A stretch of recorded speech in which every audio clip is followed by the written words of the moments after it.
Greetings and peace to you all. My name is Umi. Thank you guys for joining me for another video. So in this video, we're going to talk for a moment about recognizing self-hate. And this is a serious topic. I'm not a medical professional. I'm not a therapist. I'm not a psychologist. I'm simply sharing my experience and experiences I've witnessed in others. And hopefully, this video may be useful to someone. And I know this particular topic of self-hate usually affects more young people, like preteens, teenagers, young adults. That's not to say that adults and people in their 40s, 50s, 60s don't deal with feelings of self-hate. But what I'm speaking of, the type of self-hate I'm speaking of, is stronger and more prominent in our early years. So this is different than low self-esteem. This is different than, I don't like myself, or your insecurities. These things we can typically overcome. We can, make the changes physically or mentally or something, like if we need to study more in order to improve on certain facets and areas of our life. But when it comes to self-hate, this is more to do with you absolutely just despise your very existence. You may feel your life has no purpose, it has no direction. You have all of these doubts and questions just about who you are. And there could be a host of things that can contribute to feelings of self-hate. This could even be something that's, somewhat genetic, where people in the family have dealt with self-destructive tendencies. We don't typically want to destroy ourselves and harm ourselves and sabotage our lives when we love ourselves, when we're happy about life, and we have purpose and direction. So when people around us display certain habits and patterns of behavior, we are predisposed to displaying the same behaviors towards ourselves and or projecting it onto others. What's unique about self-hate is that our attention, our energy, and our intentions are directed inward. So we can direct a lot of hate and negativity and energy in toward the self. How can we identify this within the astrology? That's what I like about this discussion and talking to you all, sort of informally, is because you won't delve into astrology typically with a professional therapist or psychologist. Like, astrology is like its own field. So it was monumental for me when I discovered certain aspects in my natal chart that really highlighted the tendency for negative thinking. My sun opposite Pluto, I've dealt with a lot of that self-hate and suicidal thinking in my earlier years, in my early 20s. But just knowing about it, knowing that it existed, really benefited me. So I do have some notes here to help me remember and stay on track. So when we're looking at the astrology, what is the sun? Briefly, the sun is connected to our self-esteem. The sun is our identity, how it is that we identify with the person we are and how people see us, how the world sees us. When you think of the sun, it shines. Everyone can see it. So that's a part of you that people see. And if that's not well defined, which is often the case with a lot of young people and teenagers, is that they don't know who they are, there could be an opening for depressive moods, which essentially is a seed that leads to self-hate. Some of the parts in your natal chart that you can examine to see why or where you may deal with this can be any aspects to the sun. So see where the sun is. If you have hard or challenging aspects to Mars or Pluto, Mars is, impulsiveness and action and rash behavior. It can deal with violence. It can deal with pain. Yes, there's a lot of positives to Mars, but for the sake of the video, I'm just trying to sum up some of the challenges with Mars and your sun, is that the pain element, the impulsive element, the recklessness associated with Mars can be triggered when we get angry. So that anger can be directed inward, and therefore we can become very self-destructive, and we can hate the way Mars can hate its enemy. Mars is the warrior planet. So when it is in competition or when it sees an enemy, it can be out for the throat, out for the jugular. So when that enemy is you, that's when we see the actual physical manifestation of self-hate, which is, harming ourselves or cutting ourselves or eating disorders or any type of self-destructive, self-sabotaging behavior. So Mars, Sun, Pluto. Pluto deals with transformation and destruction, and it has a very dark undertone. So when we think of Pluto, it's not the most inviting energy. It can be very intimidating and daunting. And so when we're looking at these aspects square or opposite to the sun, it can hint to us seeing ourselves in a very dark way. We can see ourselves in this like dismal light of despair, of, you know, I have no purpose here, you know, or maybe your thoughts and your attitudes are somewhat disturbing, you know, and for that reason, you feel you're not worthy to be amongst good people. So part of you can hate yourself because of your thoughts. You can hate yourself because of your perceptions and how it is that you see life in the world, and you realize it is bleak. And so that manifests, or I don't want to use the word manifest, it essentially grows into feelings of self-hate. So it may not necessarily manifest in your life where people around you are aware that you're dealing with it, but it can certainly create inner conflict that eventually, if it's not purged, if it's not addressed or confronted, can lead to, unfortunately, suicide in some cases. It can lead to us harming ourselves. And so getting to the root of this is, very important. And that's why I was saying, medical professional may be useful to some of you, where sessions and sessions of therapy can help you get to the core of why you feel the way you do about yourself. The astrology is a very useful tool and kind of just pointing it out. I have Venus opposite my moon. So my sense of emotional well-being and how I relate to relationships and all of these things became so clear to me once I got in touch with that knowledge. My experiences were no longer a mystery or something that I resented and I felt bitter about, but I was like, aha, this was because of this, and I understand why, these energies, and it was a formula that I could understand who I was a little bit better, and therefore accept myself. So some of the things that can breed this self-hate would be a dissatisfaction with life, no sense of purpose or identity, little to no victories in life. These victories can be something like having a family. As you mature into adulthood, some people feel, having a family is like one of those milestones in life. Having a career you enjoy, just being in a healthy relationship. Perhaps it is your health physically. When we feel like we're not as mobile, or we have certain issues to do with the health, it can feel very limiting. And so therefore, depressive moods lead to the self-hate, hating ourselves, hating that, our existence doesn't seem to be validated by anything, feeling worthless or useless, and then irritability and negative projections. Now, this can come from others. Again, when we're young and we're at that early stage of being molded by friends and family, what we receive from our parents, the love and nurture and affection we receive from them, contributes or won't contribute to how we feel about ourselves. When we don't receive that love and affection, that can obviously be fuel to later on that self-hate that develops. But if your family or parents were very hateful and critical and cynical, and there was just a lot of negativity or domestic issues within the home, our sense of well-being, our sense of self and security within who we are, and our identity and self-esteem, all of these parts, components to make up our identity may be lacking. We're going to talk for a moment about some of the byproducts of self-hate. Just going to briefly list a few things. Some of the main ones that we're all aware of is insecurity. So there are many people who are functioning with these self-hate attitudes. It's something that they deal with internally, something that they deal with in secret. And so they're functioning with these feelings about themselves, but essentially it is going to manifest at some point, because words have power. Our thoughts, serve as fuel for us. And if we're thinking about ourselves in such harsh ways, and we're thinking about ourselves in secret in a way that is not, uplifting and inspiring, then eventually those thoughts are going to come out in our speech. It's going to manifest in us sabotaging opportunities, relationships, jobs.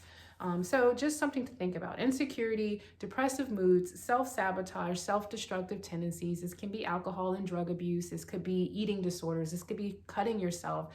This could be doing things to yourself to inflict pain or trauma on your body, or just exhausting yourself mentally with worry and fear and all these different complexes as a result of just hating yourself, overthinking and trying to figure out how to fix yourself. So this can be obviously very troubling, taking on different personalities and archetypes to mask the person you really are.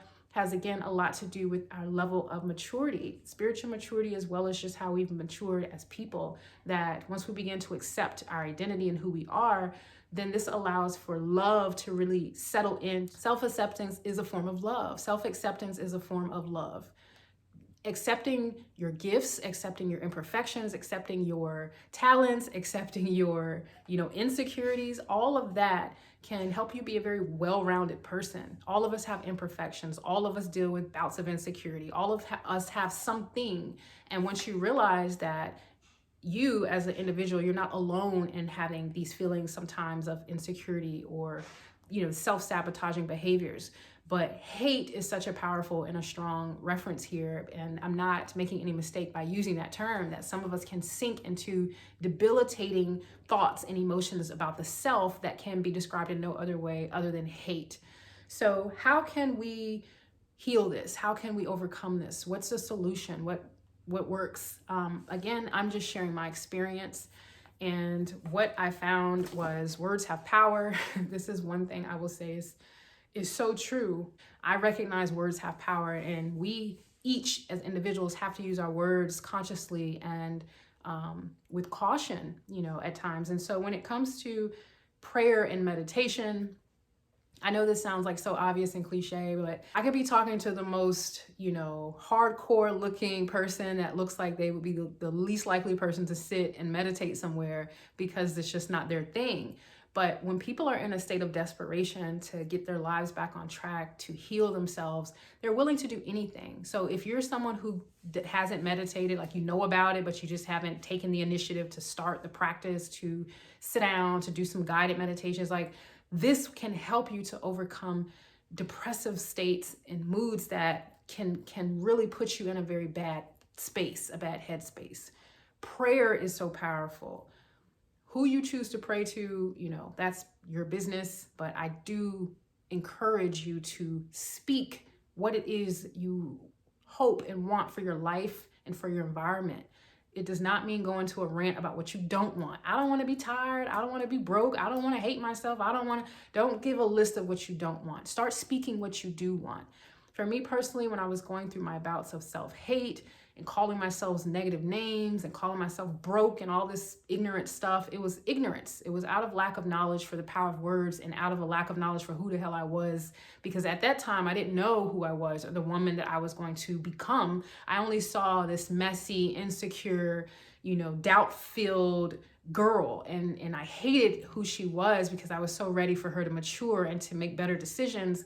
And so where was I going with this? Yes, changing my speech. So when I would talk to myself negative, these things would manifest. When I was calling myself broke, I went a couple years of just struggling to earn pennies. When I was calling myself, negative and degrading names, it did seem to manifest in my life. Like I felt like I became those things even more by saying it to myself. And I was like, man, what was I doing when I kept speaking these things over my life? I didn't realize that I was doing that. So if the power of negative words affect us, whether they're coming from someone else or we're directing at ourselves, how much more will positive words reinforce our purpose and our self-acceptance and our sense of well-being? So speaking love and gratitude and joy and just life into my soul was something I had to mature into. So it did come to a point where I could stand in the mirror and, smile and look at myself and feel gratitude. One day I had spoken to someone about something they were dealing with in their life, and I got feedback from them. This was before I got into what it is I do now with the videos and sessions. I got feedback from them and they called me beautiful, but it was the way in the context in which they referred to me as beautiful. And it was like the first time for some reason that I had heard someone refer to me as beautiful. And it didn't have anything to do necessarily with physicality. It was just this person found my spirit or something about me beautiful. And I accepted it and I received it, and it poured into me. And I was learning this. I was like, oh, wow, this is what it feels like to genuinely love yourself, to genuinely accept and receive just love. You know what I mean? It was somewhat foreign for me because of that self-hate that I had planted. So the more I began to accept parts of me that were valuable and parts of me that were worthy and parts of me that were honorable and dignified and beautiful. These things I had to bring to the surface because for a long time I was suppressing those qualities and accepting all the negative BS, and I was feeding off of it. So I said, enough of that. Stop being so hard on yourself. Stop criticizing your hair. Stop being so negative, and began to change my speech. Astrology is absolutely a useful tool, as I mentioned. So your 12th house, your 6th house of health, certain aspects like squares and oppositions with, what did I say? Sun and Pluto, and Sun and Mars, and Moon and Pluto. And with the 12th house, the house of self-undoing, see what planets you have there. If you have the Sun in the 12th house and it's in opposition or square, to Neptune, there could just be some delusions in how it is that you see yourself. And therefore, self-hate can manifest because of our confusion and our lack of interest in just who we are. So very powerful there, the astrology as a tool. Diet and lifestyle. When you eat poison, you become poison, period. So poison attitudes and poison conversations and speech, poison beliefs, these things can stem from what it is we're consuming. When we consume living food, when we consume colorful food, when we consume water and teas and things that nourish us, you'd be surprised how sweet your speech becomes and how pleasant your aura is and how inviting your energy becomes, because that's a part of you putting in these living things that are attractive and vibrant in real life. But most of us don't, I can walk around with an apple. I'm not going to walk around with a raw piece of rack of lamb and it look appetizing to anyone. Not saying you shouldn't eat meat. I'm making the point that certain things, when you look at it physically, how does it look to you? Does it look attractive and desirable and appealing? So fresh fruits and vegetables have that effect. Confrontation. Another solution here when it comes to dealing with self-hate is to confront it head on. But you first have to acknowledge it and recognize that, damn, I am really hard on myself, to the point where it's developed into a hatred. And so by confronting that, you are in essence confronting your inner demons. If God within us is what allows us to speak the fruitage of the spirit, the love, joy, kindness, peace, goodness, faith, mildness, if we speak all of this from the God within, where is that other stuff coming from? Where is all the toxicity and the negative, hateful speech and the doubt and the condemnation and the cynical attitude? Like, where is all that coming from? So perhaps those inner demons of yours that we all deal with from time to time, our own issues, are more at the forefront in your life, and you need to put them in check. You at least need to start the process by the things I just mentioned, the meditation, the eating right, the time in nature, because guess what? Those energies aren't going to be comfortable within your domain anymore. They're not going to be comfortable within your being. And so they will flee from you, and you'll find there's less and less space for the negativity and the toxicity and the hatred. And I'm finding more space for the peace, the calm, the refuge, the building up. I'm finding time and energy for the inspiration and the joy in life. So all that has to come as a result of you confronting. Self-love is everything. And this is not a egoic, self-absorbed kind of love. When I say self-love, I mean the kind of love that you would receive if an angel came and touched down and greeted you and just wanted to build with you and love you and support you. We're talking about the type of love that you would give to your child or your grandmother or a friend, a really close friend. There's a certain love and affection you give because you care. You genuinely care and you're genuinely interested in the well-being of yourself or another individual. So that self-love has to be developed for the most part, and it may take some time. So again, words have power. The things we speak and say to ourselves are very powerful. And I didn't begin to love myself until I began to accept myself. So that self-acceptance leads to self-love, leads to positive affirmations. And one thing I will say has come true for me in my life with the words I've spoken is that when I started to speak these words and pour them into myself, I started to hear from other people. Not that I was fishing for any type of compliments or needed any type of validation. I was 100% trying to get my own life together. But as I was doing the work and as I was making changes, I started to receive feedback from other people that surprised me at first. To hear someone say you're beautiful, to hear someone say you're queen or goddess, or these words, and they're not just saying it just to be saying it, but it was really coming from how it is that they were seeing me or perceiving me. And it wasn't a facade, I wasn't gonna go home and take off a crown. It just was who I am. So that self-love was beginning to ripple out into my environment and into the people I was encountering. So I wanted to share that with you all. Self-love, confront your demons, eat to live, prayer and meditation, you can absolutely overcome self-hate. It's not a permanent thing, whether it's something that you've witnessed in your family, whether it's something that stemmed from a trauma or an abuse that you endured, you can overcome it. I've gone through a hell of a lot, and I'm so thankful that the Creator put these experiences in front of me, or allowed me to endure these experiences, if you will, so that I can gain insight into how to navigate some of the more difficult aspects of the human nature, you know, the things that we really try to hide from in our human experience. Thank you guys for tuning in. I'm gonna go ahead and shut the video off here. I would love to hear from some of you how it is that you've dealt with self-hate, if it's something you've already overcome from your youth, or if you're currently in this bout, how it is that you're dealing with it and processing it, and have you pinpointed why? You know, what's the core reason why you're experiencing these feelings of self-hate? So know that you are loved, know that you are worthy, know that you are here on the planet for a divine reason. Even if that reason has not become clear for you yet, ask and you shall receive. You will absolutely be put into alignment with your purpose. It has happened for me, and I know that this is a very powerful step for a lot of you, because it's going to put you on the path to really do what you came here to do. So I am available for sessions. That information is in the description. You can certainly send me an email. And yeah, I hope that you guys have a wonderful rest of your week. And until next time, peace.